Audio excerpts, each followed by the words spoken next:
요한계시록에 나타나는 세 가지 재앙 중에서 이제 마지막 재앙, 대접 재앙에 대해서 알아보고 있습니다. 지난 시간에는 셋째 천사가 대접을 쏟는 내용까지 했었습니다. 그러면서 하나님의 심판은 의롭고 참되다라는 것을 배우게 됐었죠. 오늘은 이제 넷째 천사가 대접을 쏟게 되는데 8절을 보시면 넷째 천사가 그 대접을 해에 쏟음에 해가 권세를 받아 불로 사람들을 태우니 이렇게 말씀하고 있습니다. 지난번에도 말씀드렸다시피 대접 재앙 같은 경우는 다른 재앙도 그렇지만 세상을 상징하는 애굽, 구약시대에 출애굽하기 전에 애굽에 내렸던 10가지 재앙과 굉장히 유사하다는 것을 말씀을 드렸어요.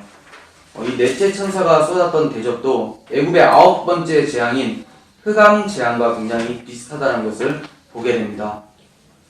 다른 점이 있다면 애굽 재앙 때는 해가 어두워져서 흑암이 됐었는데 대접 재앙 때는 해가 더욱 강해져서 사람들을 불로 태우고 있다는 거예요. 애굽의 재앙이 우상신을 심판했던 거라고 보면 넷째 대접 재앙은 해라고 하는 사람들이 신으로 모시고 있는 어떤 큰 에너지라고 생각하고 있는 그런 우상에 대해서 심판하심으로써 그 우상으로 섬겼던 것들이 사람들을 괴롭게 하는 내용이 담겨 있다고 볼 수가 있습니다. 예를 들면 돈을 숭배하는 자에게 재정의 파산을 통해서 괴로움이 찾아오게 되는 것처럼 건강을 숭배하는 사람에게 병으로서 고통이 따르게 되는 것처럼 해를 숭배하는 사람들에게는 그 해의 뜨거움으로 인하여서 사람들이 고통을 받게 된다는 것을 얘기를 하는 거죠. 자기들이 신이라고 여겼던 것들을 통해서 찾아오게 되는 고통을 얘기하는 거예요. 애굽 재앙을 생각해 보면 나일강을 피로 물든 사건도 그렇고 메뚜기 때 가축들이 전염병에 걸리고 돌림병에 걸리고 해가 어두워져서 흑암이 되고 이러한 모든 것들은 애굽 사람들이 믿고 있었던 애굽의 여러 우상 신들을 하나님께서 박살내시는 내용을 담고 있는 것이 애굽 재앙이었어요. 해가 대접을 받아서 더욱 강해져서 사람들을 괴롭게 하는 것도 이것만이 나의 소망이고 나의 힘이고 나의 신이라고 생각했던 그것에 대해서 사용함으로써 사람들을 심판하신다는 것을 보게 되는 것이죠. 5번째 천사가 쏟는 대접도 좀 보겠습니다. 비슷한 부분이 나타나는데 짐승의 왕자에 쏟으니 그 나라가 곧 어두워지며 사람들이 아파서 자기 혀를 깨물고 이렇게 합니다. 짐승의 왕자가 무엇을 말하는 걸까요? 짐승의 왕자.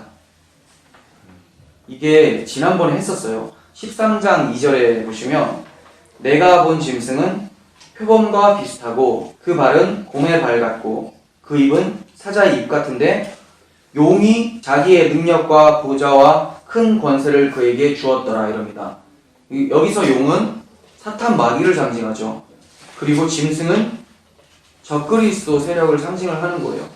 그렇다면 짐승의 보좌에다가 대접을 쏟았다라는 것은 하나님께서 적그리스도 세력과 그 가치관들에 대해서 심판을 하신다라고 볼 수가 있습니다. 그러니까 넷째 대접과 굉장히 유사한 부분이 있었어요.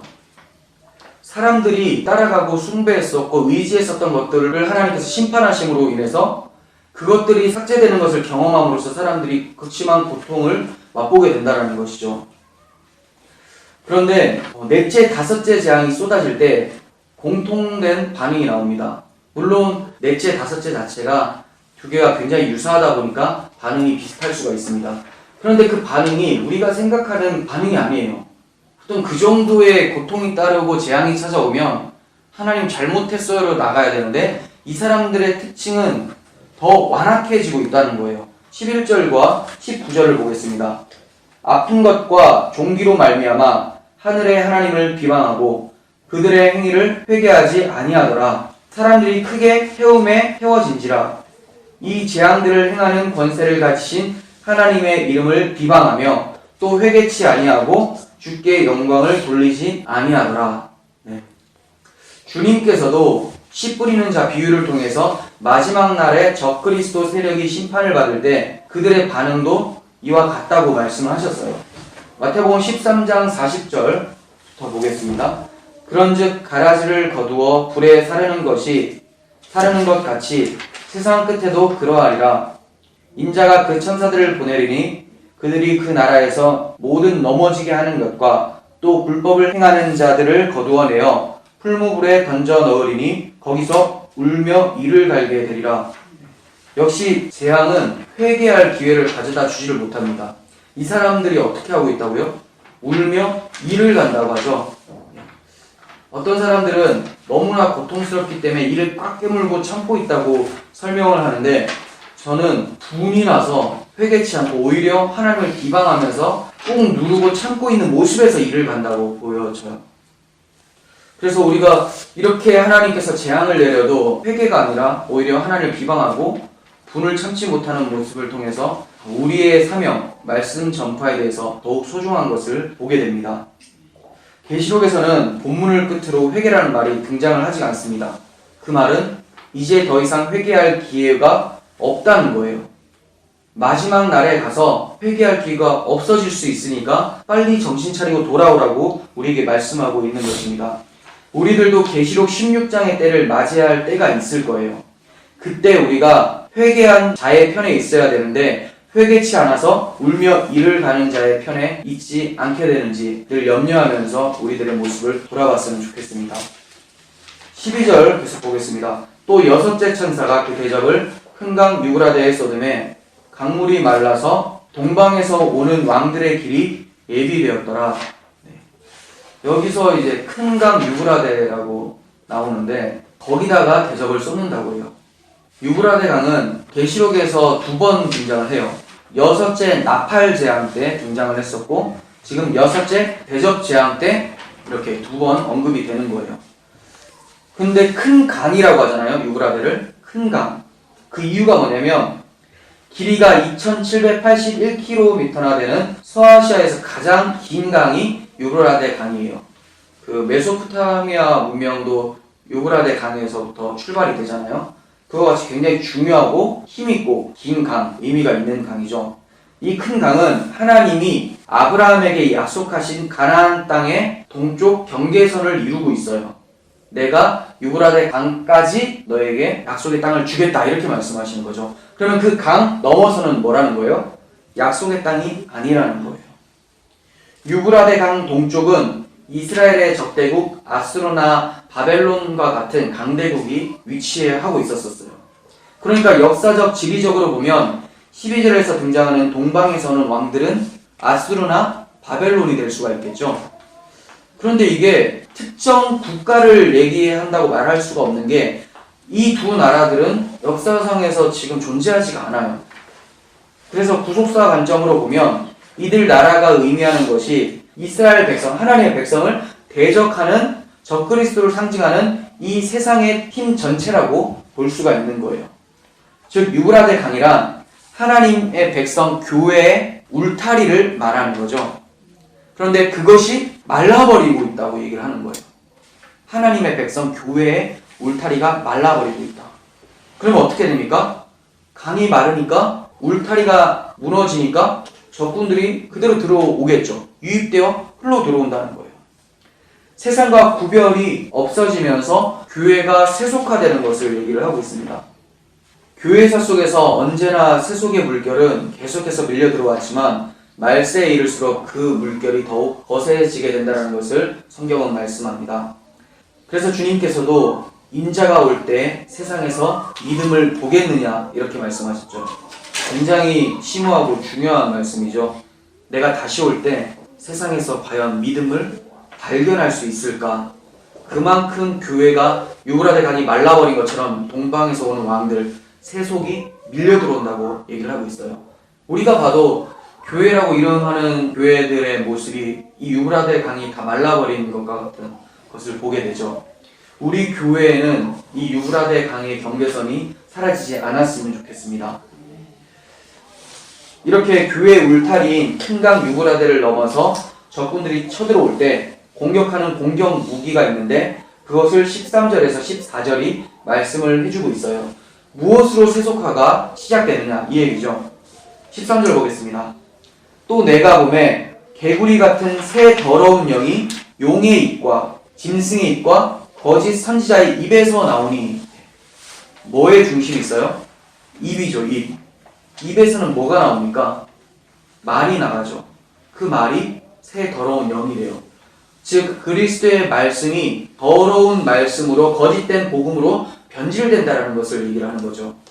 그러니까 교회가 간직하고 있었던 울타리, 유브라데 강은 무엇일까요? 하나님의 말씀, 복음이라는 거예요. 이것이 허물어지니까 그대로 유입돼서 들어오는 것이 다른 복음이라는 거죠. 말씀의 왜곡이 사탄 마귀의 무기입니다. 그래야지 믿음을 무너뜨릴 수 있기 때문이에요. 믿음이 무엇으로 생겨납니까? 믿음은 들음에서 나고 들음은 그리스도의 말씀으로 말미암느니라. 그러니까 이 그리스도의 말씀을 왜곡시켜버리면 믿음도 당연히 왜곡되겠죠. 근데 자기는 믿는다고 생각하면서 잘못된 믿음을 가지고 살아가게 돼요. 그러다 보니까 마지막의 결과가 하나님 앞에서 심판으로 나타나게 된다는 거죠. 성령을 소멸한다는 것도 이와 같습니다. 하나님의 말씀을 자기 정욕과 결탁시켜서 더러운 영의 말로 의미를 왜곡하고 그 상태로 살아가게 되는 것, 이게 성령을 소멸하게 된다는 거예요. 만약에 진짜 성령이 계시는데 이 성령이 완전히 사라질 수는 없어요. 하나님께서 그리스도의 보혈로서 값주고 산 사람이 다시 그가 죄를 저질렀다고 해서 그 구원이 취소되지는 않잖아요. 그러니까 성령, 내주하는 성령은 늘 계시지만 성령을 소멸한다는 것은 하나님은 하나님께서 우리에게 주시고자 하는 뜻이 있는데 그 뜻을 왜곡해서 자기 입맛에 맞게 해석해서 그렇게 살아가는 신앙생활, 이게 성령을 소멸하는 거예요. 성령께서는 그 뜻이 아니야, 하나님 말씀이 이 말씀이야 라고 계속 증거하고 계심에도 자기의 완악한 마음이 성령의 음성에 귀를 막아버리고 자기의 욕망에 따라서, 육체에 따라서 계속 해석하고 살아가게 되는 것이죠. 이건 완전 마귀의 노예가 되어 있고 마귀의 공격에 휘청거리는 모습인 것이죠. 우리는 진리의 말씀에 민감해야 됩니다. 마귀는 하나님의 말씀 자체로 머물러 있지 못하게 이적을 동원해서 시선을 다른 곳으로 향하게 만듭니다. 그래서 대체로 이적을 강조하는 교회나 단체들을 보면 말씀의 본질에서 벗어나서 행하는 것을 많이 보게 되죠. 왜 그렇습니까? 그게 귀신들의 특징이에요. 하나님 말씀에 초점을 두는 것이 아니라 말씀을 왜곡시키고 또 그 외에 이적들을 행함으로써 하나님 말씀이 점점 나에게 중요하다라는 생각이 잊혀지도록 만들어버리는 거죠. 귀신들이 이 짓을 하고 있습니다. 그게 14절을 통해서 말씀하고 있는데, 그들은 귀신의 영이라 다른 복음이 막 나가는 것, 이것 자체가 귀신의 영을 통해서 나온다는 거예요. 귀신의 영이라 이적을 행하여 온 천하 왕들에게 가서 하나님 곧 전능하신 이의 큰 날에 있을 전쟁을 위하여 그들을 모으더라, 이렇게 얘기합니다. 이적을 쫓아 말씀의 본질에 참여하지 못하는 자들이 결국 하나님을 대적하는 모습으로 서게 된다는 것을 기억해야 합니다. 왕들 곧 적그리스도들이 말세가 이를수록 하나둘씩 모여진다고 해요. 하나님을 대적하기 위해서 모입니다. 진리의 말씀을 땅에 떨어뜨리기 위해서 모이고 이적을 통해서 말씀을 등한시하도록 하기 위해서 모여집니다. 이렇게 일촉즉발의 상황에서 주어지는 주님의 마지막 당부의 말씀이 15절입니다. 보라, 내가 도둑같이 오리니 누구든지 깨어 자기 옷을 지켜 벌거벗고 다니지 아니하며 자기의 부끄러움을 보이지 아니하는 자는 복이 있도다. 중심이 뭐예요? 깨어있으라. 깨어있지 아니하면 주님을 어떻게 맞이한다고요? 도둑처럼 맞이하게 된다는 거예요. 도둑을 기쁨으로 맞이하는 사람은 없잖아요. 도둑은 강탈하러 가는데, 즉 주님께서 반갑지 않은 손님으로 오신다는 거예요. 심판당한다는 말이죠. 이 말씀은 우리로 하여금 마귀에 대해서 민감하기보다는 주님께 대해서 민감하라고 메시지를 주고 있는 거예요. 깨어있으라라고 하면 초점이 마귀에게 깨어있으려고 하는데, 마귀에게 깨어있으려면 주님께 깨어있어야 된다는 거예요. 그래서 주님은 깨어있으라, 내가 도둑같이 찾아올 수도 있다, 이렇게 말씀하는 거죠. 영적 싸움은 주님 찾기라고 볼 수가 있습니다. 예전에 원리를 찾아라라는 책이 있었잖아요. 눈 빠지도록 막 찾았던 기억이 있는데, 우리 신앙생활 속에서는 주님을 이렇게 눈 빠지도록 찾는 시도가 계속되어야 된다는 거예요. 그게 바로 깨어있는 것이고, 그럴 때 마귀의 공격에 방어를 할 수 있게 되는 것이죠.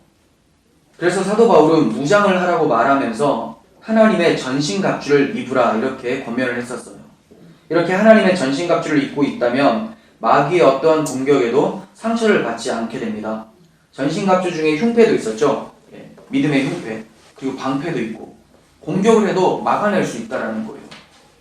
마귀의 공격 목적은 우리를 하나님 앞에서 부끄러운 존재로 만들어 버리는 거예요. 하지만 하나님의 전신갑주를 입고 있다면 수치스러움을 면하게 됩니다. 이러한 전신갑주인 주님의 옷을 잘 지키지 못해서 벌거벗겨진 교회가 있었습니다. 물론 지금도 많이 존재하고요. 계시록에서는 어떤 교회를 얘기했습니까? 라오디게아 교회예요. 3장 17절 보겠습니다. 내가 말하기를 나는 부자라 부요하여 부족한 것이 없다 하나 내 곤고한 것과 가련한 것과 가난한 것과 눈먼 것과 벌거벗은 것을 알지 못하는도다. 그러니까 스스로는 절대로 인식 못하고 있다고 얘기를 하고 있죠. 원래는 벌거벗고 있다 이렇게 말씀하고 있어요. 18절 내가 너를 권하노니 내게서 불로 연단한 금을 사서 부요하게 하고 흰옷을 사서 입어 벌거벗은 수치를 보이지 않게 하고 안약을 사서 눈에 발라보게 하라. 흰옷을 사서 벌거벗은 수치를 보이지 않게 하라 이렇게 말씀하십니다. 전신갑주가 아니라 자기의 힘과 의지와 세속적인 것들을 의지하고 있다면 그것은 흰옷이 아닌 더러운 옷일 수밖에 없는 거예요. 예수님께서는 당신의 전신갑주 하나님의 복음을 잘 지키고 있으라 이렇게 말씀하고 계십니다. 주님의 옷은 우리에게 의를 제공해주는 십자가 복음이에요. 이 복음을 잃어버리게 되면 교회는 벌거벗은 모양으로 밖에 드러날 수가 없습니다. 교회의 힘은 그리스도의 옷이지 세속의 힘이 아니라는 것을 명심했으면 좋겠어요. 주님께서 이렇게 긴박한 시점에서 자기 옷을 잘 지켜 부끄러움을 면하라고 말씀하신 것은 16절에 나타나고 있는 아마게돈 전쟁에 대해서 대비하기 위해서 말씀하시는 거예요. 그 전쟁이 너무나 치열하고 큰 싸움이기 때문에 잘 대비하라는 거죠. 16절 보시면 새 영이 히브리어로 아마게돈이라고 하는 곳으로 왕을 모으더라 이렇게 말을 하고 있어요. 아마게돈. 불신자들도 잘 알고 있는 단어죠. 아마게돈. 예전에 브루스 윌리스라는 배우가 출연했었던 영화로서 크게 흥행을 했기 때문에 잘 알려지기도 한데 그 영화 내용이 뭐였습니까? 지구 종말. 행성이 지구와 부딪힐 수 있어서 지구가 종말될 뻔한 것을 이 미국이 또 구원하는 역할을 하잖아요. 미국은 항상 그렇게 등장을 합니다. 하나님이 등장을 하지 않고 미국이 등장을 하죠. 종말의 전쟁을 의미를 합니다. 이 아마게돈 전쟁은 19장에 나오는 예수님과 두 짐승의 전쟁이 있는데 이것과 동일한 전쟁이에요. 19장에 나오는 예수님과 두 짐승. 나중에 또 살펴보겠습니다. 그리고 20장에 나오는 곡과 마곡의 전쟁. 유명한 전쟁인데 이것도 같은 전쟁이에요. 이 세 전쟁을 다르게 보니까 해석이 이상해져요. 이게 같은 전쟁이라고 보시고 계속해서 성경을 보셨으면 좋겠습니다. 그리고 14절에서 언급된 전능하신 이의 큰 날에 있을 전쟁. 이 전쟁이 바로 아마게돈 전쟁이에요. 가장 큰 전쟁이 임하고 있는데 눈을 감으면 안 되죠. 큰일 납니다. 전쟁이 임하고 있습니다. 우리가 살펴본 대로 이 전쟁은 영적 전쟁이에요. 영적 전쟁. 그러니까 졸음이 오게 하거나 말씀이 안 들리게 하거나 영적 전쟁. 여기서 이제 주님의 갑옷을 다 빼버렸기 때문에 상처를 받게 된 거예요. 지금은 표적 설교를 하고 있는 거예요. 처음에는 표적 설교는 이렇게 대놓고 하는 겁니다. 흔히들 아마게돈 전쟁을 세계 제3차 대전과 같은 물리적인 전쟁이 아닐까 이렇게 생각을 하는데 마귀가 총과 칼에 굴복한다고 생각을 하세요? 마귀를 찌르면 총으로 쏘면 마귀가 죽습니까? 아니에요. 그런다고 해서 마귀가 죽지를 않아요. 마귀가 유일하게 패배한 곳이 어디입니까? 어디예요? 십자가잖아요. 좀 구체적으로 좀 얘기해 주세요. 하나님 마음은 뭐 많은 건 같은데 십자가. 그럼 아마게돈 전쟁이 뭐예요? 십자가죠. 가장 큰 전쟁. 만약에 이게 아니라 어떤 특별한 전쟁이 그래도 있을 것 같은데 라고 한다면 주님의 십자가 전쟁을 굉장히 업신여기는 게 돼요. 하나님의 아들이 죽으면서 승리한 싸움인데 가장 큰 전쟁이죠. 아마게돈 전쟁. 이게 아마게돈 전쟁입니다. 아마게돈의 히브리어 발음이 하르마게돈이야. 하르마게돈. 이 하르라는 뜻이 산이에요. 산. 그리고 마게돈이라는 단어 명칭으로 보여지는데 하르마게돈. 그러면 마게돈 산이라는 거죠. 마게돈 산. 그런데 마게돈이라는 지역이 성경에도 없고 팔레스틴 지역에도 나타나지가 않고 있어요. 그러니까 이 땅이 도대체 어딘가 이렇게 생각을 합니다. 그래서 학자들 중에 다수는 하르 무기또하고 연관을 지어서 얘기를 해요. 발음이 좀 비슷하죠. 하르 무기또. 무기또라는 지역은 있었거든요. 그러니까 하르 무기또라고 하면 무기또 산이 되는 거예요. 무기또 산. 저도 그렇게 보고 있습니다. 무기또는 이스라엘 북부 지방에 있는 도시인데 성경에서 치열한 전투가 많이 있었던 지역이에요. 여기에서 사사 드보라와 바락이 가나안 족속을 이긴 장소이기도 하고 사사 기드온이 미디안을 이긴 장소이기도 해요. 그리고 남유다의 요시야 왕이 전쟁에서 죽었던 장소이기도 합니다. 그런데 무기또는 도시지 산은 아니에요. 그럼 무기또 산은 도대체 뭔가? 그래서 학자들이 무기또에서 가장 가까운 거리에 있는 산을 무기또 산이다 이렇게 생각을 하고 있습니다. 그 산 이름이 뭐냐? 갈멜산이에요. 무기또에서 가장 가까운 산 갈멜산. 갈멜산은 엘리야 선지자가 바알과 아세라 선지자와 850대 1로 싸워서 승리한 장소죠. 굉장히 치열한 장소예요. 850대 1이니까 얼마나 치열했겠습니까? 저는 이 장면에서 수많은 로마 병사들과 로마 황제와 유대 바리새인들 제사장들이 모여서 거기서 주님이 십자가에서 1대 다수로 싸웠던 전투를 생각하게 돼요. 갈멜산 전쟁에서 엘리야 선지자가 무엇으로 그들을 이겼어요? 제단의 불로 이겼죠. 제단에 불이 떨어짐으로써. 마귀와 그를 숭배하는 세력을 이길 수 있는 힘도 제단이 의미하는 십자가에서 나타난다는 것을 유추할 수 있다는 거예요. 그래서 갈멜산 전쟁하면 십자가 전쟁. 근데 갈멜산은 무기또산이었고 무기또산은 아마겟돈이라는 뜻인데 이 아마겟돈 전쟁은 당연히 십자가 전쟁이라는 것을 보게 되는 것이죠. 세상에서 가장 치열한 전쟁이 세계대전입니까? 세상 사람들은 그렇게 생각할 수 있지만 성경은 그리스도의 십자가라고 얘기를 하고 있습니다. 계시록 5장 5절을 보겠습니다. 장로 중에 한 사람이 내게 말하되 울지 마라. 유대 지파 사자 다윗의 뿌리가 이겼으니 그 두루마리와 그 7인을 떼시리라 하더라. 구원의 인이 떼어졌다고 얘기를 하고 있어요. 그런데 사자가 인이 떼어진 두루마리를 취하는 것이 아니라 누가 취한다고 얘기를 하고 있어요? 5장 6절부터 7절이에요. 내가 또 보니 보좌와 내 생물과 장로들 사이에 한 어린 양이 서 있는데 일찍이 죽임을 당한 것 같더라. 그 어린 양이 나와서 보좌의 앉으신 이의 오른손에서 두루마리를 취하시니라. 일찍이 죽임을 당한 어린 양이 두루마리를 취한대요. 구원을 취하는 거죠. 분명히 이긴 것은 유대지파의 사자 다윗의 뿌리가 이겼다라고 얘기를 했는데 사자라고 하면 세속의 힘을 느끼게 만들잖아요. 근데 그런 세상의 힘으로 이긴 것이 아니라 희생을 통해서 이겼다고 얘기를 하기 위해서 어린 양이 죽임을 당한 것 같더라 이렇게 얘기를 하고 있는 거예요.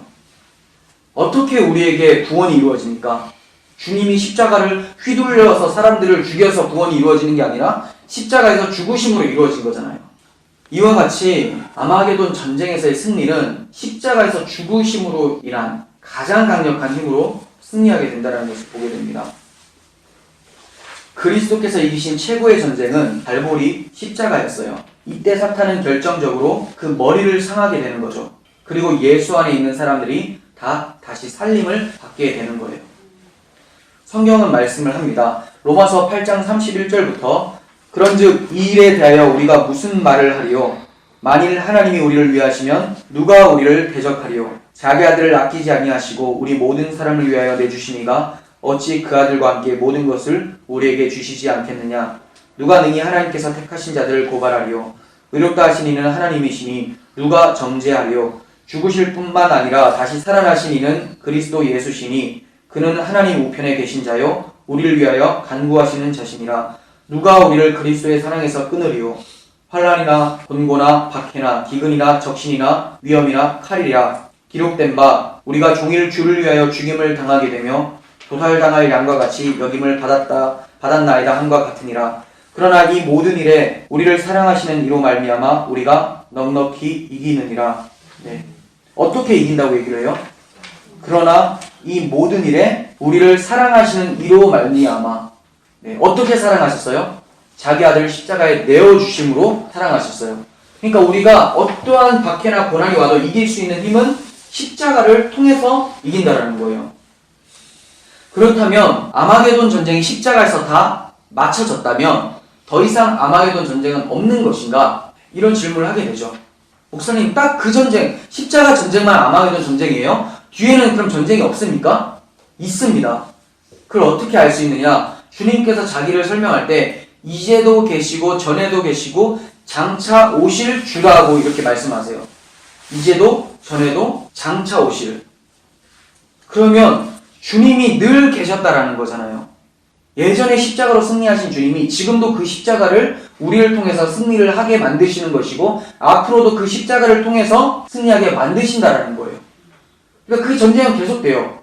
예수를 십자가에 못 박은 그 전쟁, 기독교 박해는 계속 되어집니다. 그렇지만 우리는 예수님께서 이미 이기신 그 싸움을 하고 있는 거예요. 주님께서 아마게돈 전쟁을 승리해 놓으시고 다시 한번 아마게돈 전쟁이라는 이름하고 똑같은 그 전쟁을 우리 삶 속에서 리플레이해서 보여주시는 거죠. 그럼 우리는 그 전쟁을 이거 내가 승리하지 못하면 어떡하나, 이게 아니라 주님이 승리한 게 확실하니까 난 당연히 이기겠구나.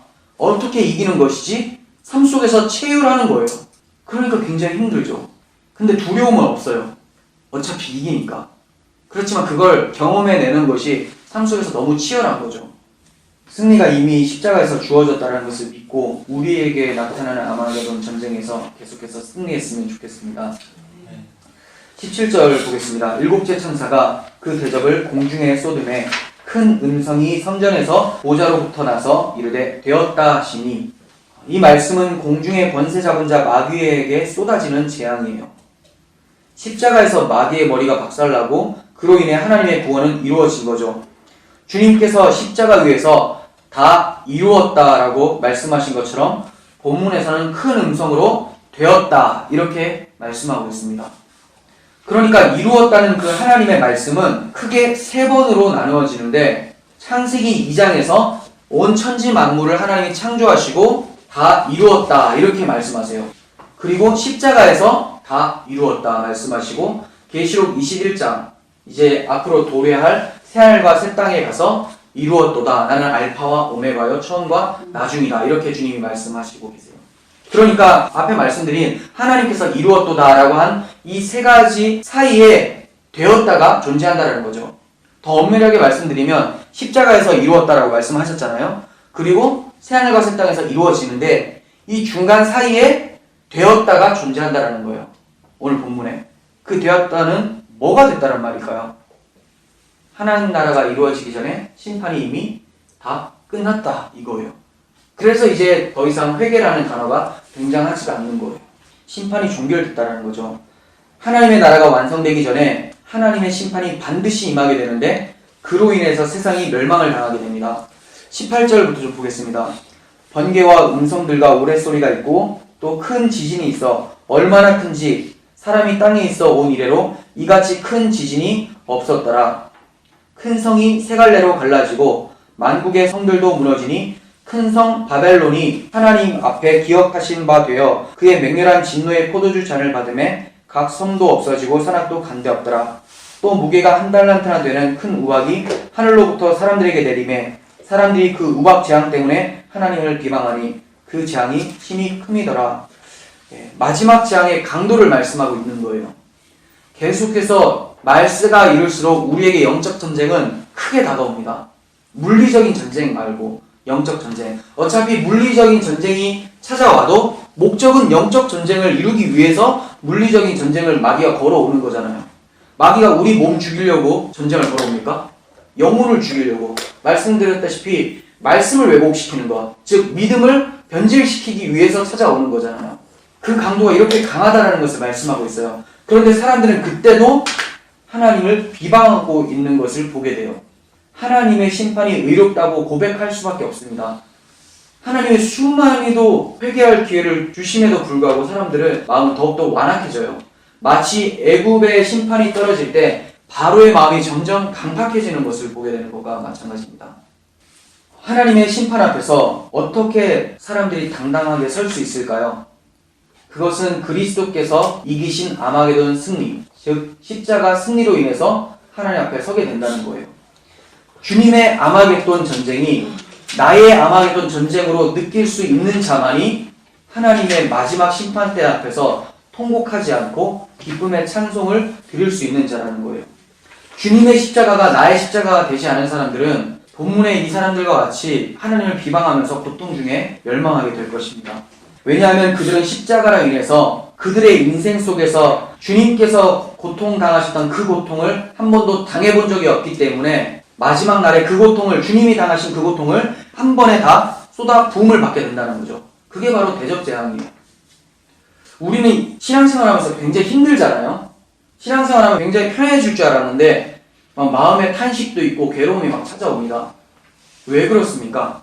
우리 인생이라는 긴 시간 동안 주님께서 십자가에서 겪으신 그 고통을 나누어서 겪게 되는 거예요. 그러니까 우리도 다 지불을 하는 거예요. 주님 안에서 다 경험을 하는 거죠. 그런데 이걸 한 번도 경험을 못 해본 사람들은 뭐가 남습니까? 주님이 누구를 위해서 죽으셨습니까? 죄인을 위해서 죽으셨잖아요. 근데 주님의 그 고통을 한 번도 경험을 못한 사람은 마지막에 주님이 겪으셨던 그 고통을 자기가 고스란히 한순간에 받게 되는 거죠. 이게 지옥이에요. 한순간에 받고 이게 영원히 연장되는 거. 주님은 지옥의 고통을 십자가에서 맛보셨죠. 우리는 그래서 이 땅에 살아가면서 천국을 맛봄과 동시에 지옥을 경험하면서 탄식을 하게 되죠. 그러면서 마라나타를 외치게 되잖아요. 주님 오시옵소서. 십자가를 경험한 성도들은 주님의 십자가가 나의 십자가라고 생각하면서 굉장히 애통하는 모습을 발견하게 됩니다. 이게 스가랴 12장 10절부터 볼 수 있게 됩니다. 10절 내가 다윗의 집과 예루살렘 주민에게 은총과 간구하는 심령을 부어주리니 그들이 그 찌른 바 그를 바라보고 그를 위하여 애통하기를 독자를 위하여 애통하듯 하며 그를 위하여 통곡하기를 장자를 위하여 애통하듯 하리로다. 그날에 예루살렘에 큰 애통이 있으리니 무깃도 골짜기 하다드 림몬에 있던 애통과 같을 것이라. 성령께서 오시면 주님의 십자가 사건이 생각나게 돼서 내가 저기 달려 죽어야 될 존재인데 주님이 죽으셨다는 것 때문에 애통하고 슬퍼한다라는 말씀을 하고 있는 거예요. 그런데 그 애통의 모습이 무엇과 비슷하다고 얘기를 합니까? 마지막에 무깃도 골짜기의 애통과 비슷하다고 하죠. 성도들은 무깃도 골짜기, 결국 하나님의 심판대 앞에서 겪는 그 고통을 삶 속에서 십자가를 발견할 때마다 느껴가는 거예요. 그런데 그것을 느껴보지 못한 사람은 이 무깃도 골짜기의 심판과 같은 애통이 한순간에 존재하게 된다는 것이죠. 마지막 때입니다. 우리는 그리스도께서 말씀하신 것처럼 깨어서 우리에게 허락하신 그리스도의 옷을 잘 지켜야 합니다. 그래서 주님 앞에서 부끄러움을 당하지 않고 주님을 도둑과 같이가 아니라 구원자 예수 그리스도로 맞이할 수 있어야 할 것입니다. 말세가 이룰수록 우리의 사명도 더욱 중요성을 띠게 됩니다. 우리의 입술을 통하여서 복음을 통해 돌아오게 된다는 것, 하나님께서는 오늘도 우리에게 말씀하고 계시는 것, 그것을 기억하시고 우리 하루하루를 복음 전파로 또 우리 삶을 돌아보는 신앙생활이 되었으면 좋겠습니다. 기도하겠습니다.